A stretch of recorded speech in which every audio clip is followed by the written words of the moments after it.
Okay, so since people have asked me about my opinions on lolcows and lolcow culture in the past, that's what I'm going to be talking about today. And I'm also going to be talking a little bit about the wider phenomenon of cancel culture and mob justice mentality as a whole. Imagine that, the most canceled man alive making a video about cancel culture that may or may not get me canceled. Fair warning, I think it would be accurate to say that I have a different moral compass than most people. And there are very few things in this world that I would consider completely unforgivable in 100% of cases. And I attribute this to a lot of different factors. I mean, first of all, I'm kind of verging on being a elder terminally online autist at this point. I've kind of seen it all. I'm old enough to remember when Birdie got canceled over the Pretty Little Psycho video, which is crazy to think about because, it's been almost 10 years now. Most of you have no idea who I'm even talking about. But anyways, that would mean I am definitely older than the average person who's obsessing over Tofiachu or whatever. Also, I am just somebody who has led a very unusual life. I've known a lot of unusual people. I have a lot of issues, if you couldn't tell by looking at me. I have had a lot of bad stuff happen to me. I have made a lot of mistakes. If I made just one more mistake, I would probably be a world-renowned lolcow myself at this point. So clearly that is going to affect the way that I view things. I'm not here to lecture people. I just kind of naturally come across like I'm lecturing people because of my tone of voice and my mannerisms. But yeah, I can't lecture people because the truth is I'm not innocent of engaging with this kind of content myself. It was just something I grew out of once I realized that in an alternate universe, I am the person I am reading a 200-page thread about. Obviously, I gotta preface this by saying I'm not trying to justify or excuse anything. This video is not really gonna be about any of these lolcows' actions or whatever. It's just my thoughts on lolcow culture as a whole. And mental illness is an explanation. It's not an excuse. But I also think a lot of you guys just have a fundamental misunderstanding of how mental illness works. Even those of you that are mentally ill yourself, a lot of you clearly have never really interacted with severely mentally ill people. You don't have people in your life that are severely mentally ill. You are very young. No offense, you haven't really experienced the world and witnessed all of the many horrors it has to offer us. One talking point that always seems to come up when people are talking about lolcows or just mentally ill people who are in the spotlight in general is mental illness doesn't make you violent, mental illness doesn't make you hateful, and while it's true that most mentally ill people are not hateful and violent, mental illness absolutely can make you hateful and violent. Something that really grinds my gears is when people say, oh, Kanye isn't having a manic episode, he's just a Nazi, bipolar doesn't make you racist. And it's I'm sorry, I'm saying this as someone who is ethnically Jewish. If anyone has the right to say this, I can. Yes, it can. Mental illness can make you anti-Semitic. Mental illness can make you a bigot. Mental illness makes you believe weird things. It makes you do things that are out of character for you, especially psychosis. Psychosis can make people rip their own eyeballs out. You think it can't make someone racist? Now again, a lot of you are too young to know who Terry A. Davis is, but if you think that mental illness can't make you act like that, Google Terry A. Davis for me. And while, yes, it's still Kanye's responsibility to manage his own mental illness, and he has access to all the help in the world at the click of a button, and if you do something destructive while in a manic episode, you will still have to deal with the consequences of your own actions, even if you did it while in a psychotic state, because that's the way that the world works. Kanye is still probably the most clear-cut example of mental illness exacerbated by fame and substance use to ever exist. I think the thing that bothers me the most, more so than the outright bullying and harassment and treating these people like they're modern-day freak show attractions, is the concern trolling and people who say, oh, I have X, I also went through X situation, that's not an excuse, I know what it's like, that's not an excuse. Because no, you don't understand what it's like to be Daniel Larson. You don't understand what it's like to be Kaylee the Flower Girl or Eugenia Cooney or any of these sort of internet sideshow attractions. And I shouldn't be having to stand here explaining to you that you don't know what it's like. The proof is right there. All you need to do is look in the mirror. Are you 50 pounds underweight? Can you see the outline of your skull? Is your skin turning this nasty yellow hue because of alcoholism-induced liver failure at the age of 20? Do you have bleeding scabs all over your face because you had some sort of psychotic delusion that there were bugs underneath your skin?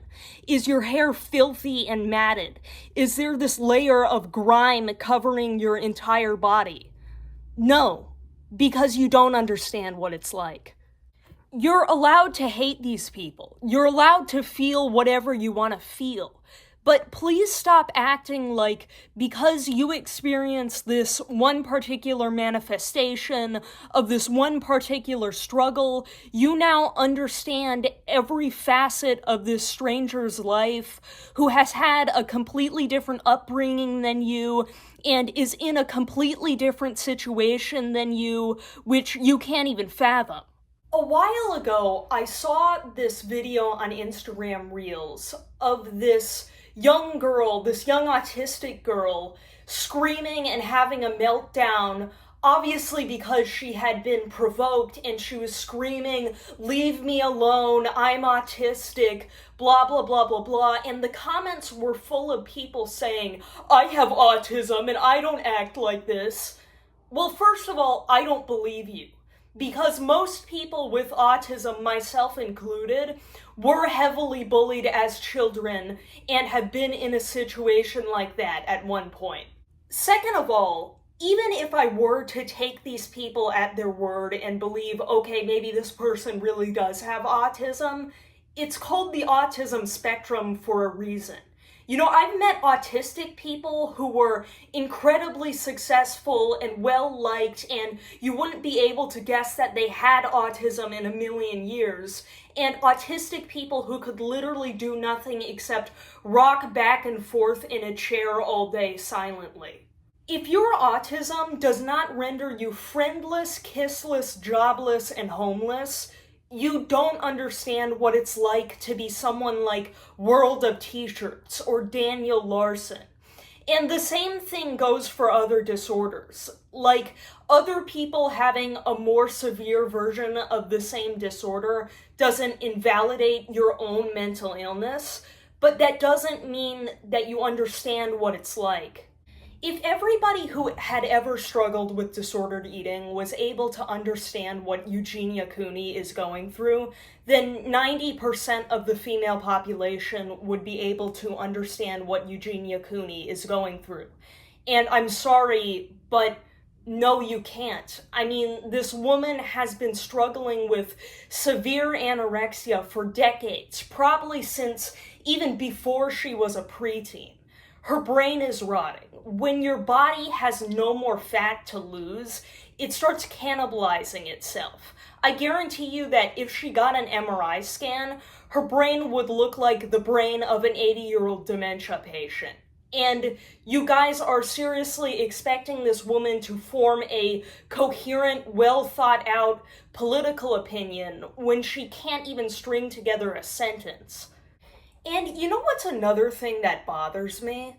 The type of people who will act like their parasocial obsessive relationship with some sort of mentally ill stranger on the internet is somehow a moral crusade, and them making 3-hour long documentaries on random crazy people from TikTok is a noble cause just because they're not like a Kiwi Farms user and they use Christian's preferred pronouns or something. These type of people will always justify it by saying, oh, well, they're a bad person. They need to take accountability for what they've done. They need to face the consequences of their actions. And it's like, yeah, no shit, they're a bad person. But also, these people face the consequences of their actions every day. Most of them. Keyword most of them. To be fair, there's a difference between somebody like World of T-Shirts or Daniel Larson and somebody like Onision. Like, with Onision, I would say the 3-hour long documentaries were justified because if those hadn't been released, then he would have just kept on grooming all of these young girls. But that's only because he was already successful. He had a real platform, he had real power. With most of these lolcows, they have no real power. You know, they'll never be able to get a job. A lot of them are straight up homeless and starving.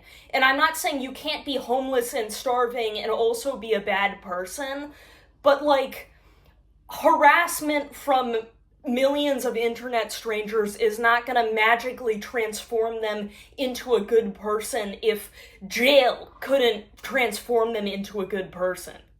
When somebody online who you don't know and you have no emotional connection to is getting dogpiled for something, you're quick to whip out the pitchforks. But when Clan Ma says something out of pocket at Thanksgiving dinner, you don't say anything because you don't want to cause problems. And when your friend sends the most offensive meme in the world to the group chat, you're not going to expose them because you don't want to risk the friendship. And look, I get it. It's exhausting to micromanage and police everyone in your whole life to see if they do something offensive or cancel-worthy, and people who do this don't tend to have a lot of friends. But if you wouldn't call someone out who you know for doing it, why are you participating in this performative outrage against somebody else for doing the same thing just because you don't face any real-world consequences for doing so? Also, I'm just gonna come out and say it. I don't think the whole mob justice mentality, cancel culture thing works. You know, I mean, obviously there are some people where they really need to be put under the jail. You know, like actual rapists, pedophiles, stuff like that. But in the case of, say, somebody who espoused harmful beliefs when they were younger or said something offensive, like dogpiling that person is not going to make them want to change. If anything, it's going to make them want to dig their heels in even more and double down. Even if that person shows that they have matured and they are willing to change and they want to change and they issue all of the apologies in the world and dedicate their lives to helping others even, the type of people who tend to participate in these kind of witch hunts don't accept apologies. It's not about wanting an apology. And also the whole, oh, they're a bad person, so I get to treat them however I want argument doesn't hold water when nobody is actually making fun of these people for the things that they've done. The things that they've done always seem to end up as like the footnote, because the things that go viral are never the things that they have done. It's always like the funny meme edits and the memeable clips of them having a mental breakdown in public and people making fun of their appearance. I've been seeing a rise in what I like to call industry plant lolcows lately. What I mean by this is someone for whom their cancellation seems to have been almost like pre-planned. And the first person that comes to mind when I think about this is this one girl on TikTok who was known for posting her crash outs and her mental induced meltdowns and like videos of her crying and screaming about stuff that was going on in her life to TikTok. And then mysteriously, one day, somebody pulled up some receipts of her doing something bad when she was younger. And while the bad thing she did was in fact bad, nobody can convince me that nobody was plotting on this woman. You know, they were waiting for the right moment to strike. Because this is something that would have taken a lot of effort to dig up. And this woman, she had haters for sure before. Like, she got hate comments. But now that she has been canceled, it's like suddenly thousands of people have come out of the woodworks to make fun of how she looks and talk about how, oh, I always hated her, but I was scared to say something, like really just telling on themselves. And the cherry on top is that even when somebody who is conventionally attractive gets canceled, people will still find ways to nitpick at their appearance, and suddenly their appearance or some sort of minuscule flaw becomes the centerpiece of the whole conversation, even if it's like barely visible. Especially with conventionally attractive women, like suddenly a woman that everybody was glazing and everybody was calling beautiful suddenly becomes fat overnight because she's problematic or something. All this to say, look, like if you want to do this, I can't stop you, but you can't do it in an ethical way. So honestly, just embrace being an asshole. You know, you can't wokeify lolcow culture. Gen Z is trying to wokeify lolcow culture, guys. Like, honestly, I prefer the 4chan Kiwi Farms Turkey Tom approach, because, like, at least if you were a Kiwi Farms user, you would be being honest. Peace out.